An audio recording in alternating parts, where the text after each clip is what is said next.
Tucumán, una provincia hermosa. Primero, tenemos los mejores sándwiches de milanesa del país, y el que diga lo contrario es porque nunca probó un sándwich de acá. Segundo, tenemos el mejor ataque de defensa personal, el tucumanazo. Pero también tiene un lado oscuro. Ese lado oscuro se llama José Alperovich.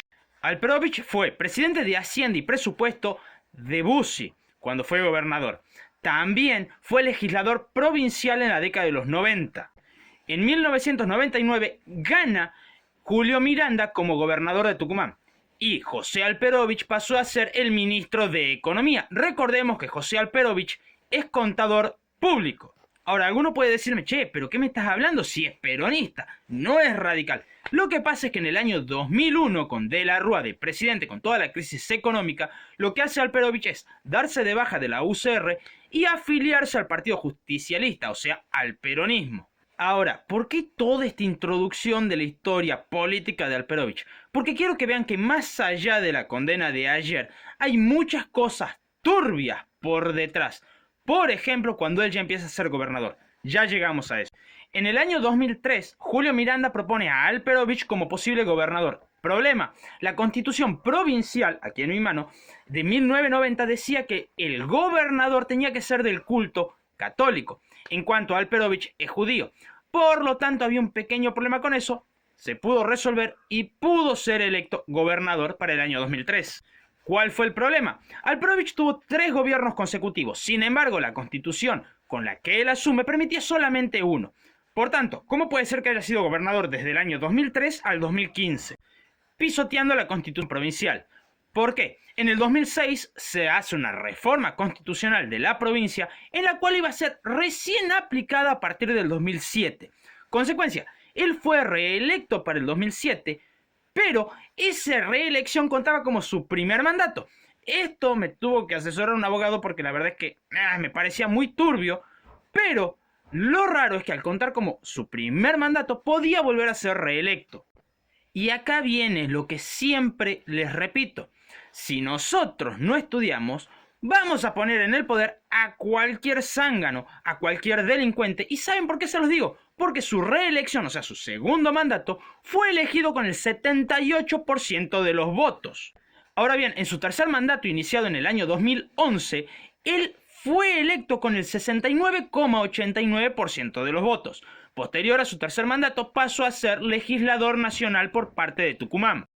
Y sí, por fin llegamos al momento en el que pasaron las cosas por lo que fue condenado a 16 años de prisión.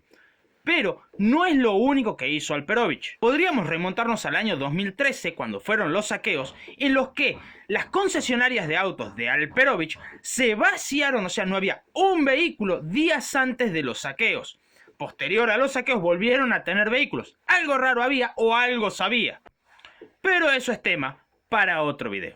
También, al final, esto ya es al final, vamos a tocar el tema Paulina Levos. Porque van a ver que no es lo único. Volviendo al tema, Alperovich fue condenado. Ahora, mientras él era un senador, lo que pasó es que su secretaria era su sobrina. Ella denunció en noviembre del año 19 que había sido abusada por Alperovich desde diciembre del año 2017 hasta mayo del 2019. Ante estas denuncias, él pide licencia en el Senado y se defendió en varias oportunidades diciendo de que eran denuncias falsas. Inclusive, él dijo, la denunciante se presenta falsamente como víctima. Durante el transcurso del juicio hubieron 3 testigos que casi son encarcelados por falso testimonio.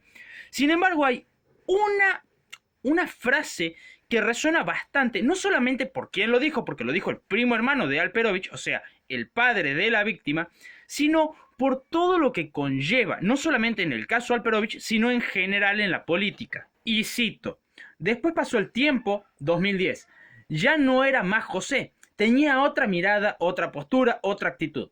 Si vos querés conocer a una persona, dale poder y te vas a dar cuenta quién es. Esa psicopatía que tenía José no la conocía.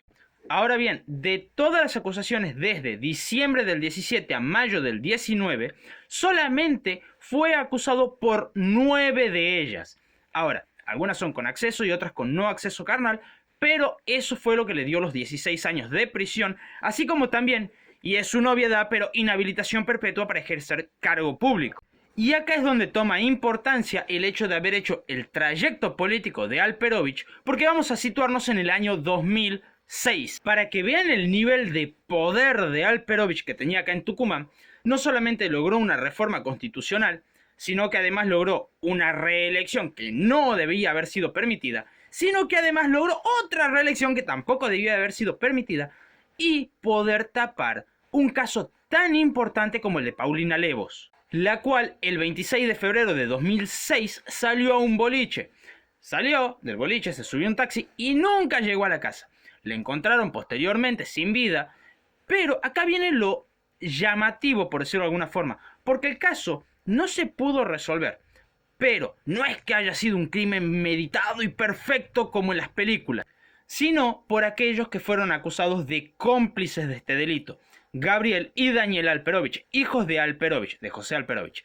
Ahora, también ha acusado Sergio Caleñuc, que era hijo del secretario de Alperovich. Ahora, Gabriel y Daniel Alperovich fueron desvinculados de este crimen. ¿Por qué? Uno puede decir, bueno, las pruebas, porque eran insuficientes, no tienen por qué estar vinculados. Pero acá viene lo extraño, porque al fin y al cabo era muy irregular el juntar pruebas. Ahora, cuando las pruebas sí se juntaban, ¡puf!, desaparecían. Por lo tanto, nunca había una vinculación con estas personas. Por este motivo, el padre de Paulina Levos dijo en varias oportunidades: Alperovich es el principal responsable de darle protección a los encubridores. Nótese la importancia de las palabras, porque no estaba diciendo que estaba protegiendo a los culpables del crimen, sino que estaba protegiendo a los que sí sabían quién era el culpable del crimen. Por lo tanto, Alperovich no es solamente el caso que vieron ayer. Y como perlita, porque la verdad es que es hermoso verle en la imagen de Alperovich esposado, pero hay gente que lo defiende. Porque sí, ese comentario me lo dejaron en el video que yo había hecho anoche, avisando de que hoy va a ser el video este largo. Pero lo interesante de esto es que es liberal ahora Alperovich, que por eso hace... No, Alperovich es un delincuente. Ninguna doctrina liberal va a permitir daño a otra persona. Y si vuelven el video al principio, podrán ver claramente que a lo sumo a Alperovich se lo puede tachar o de radical o de peronista, no de liberal. Y por otro lado, si nosotros vemos la reforma constitucional que implicó para Tucumán, podríamos asociarlo tranquilamente a la reforma constitucional de Juan Domingo Perón, que fue inconstitucional. Por tanto, es más peronista que radical. Si quieren que hagamos un video con respecto a por qué el segundo gobierno de Perón fue inconstitucional, háganmelo saber. Por el otro lado, si quieren saber si realmente era honesto Perón, miren el video de arriba porque no tiene desperdicio. Segundo, si quieren aprender un poco más sobre economía, les recuerdo que soy estudiante de licenciatura en economía y por lo tanto les dejo ese listado de 5 videos con 5 conceptos básicos de la economía. Que tengan un excelente día, tarde o noche. Nos vemos.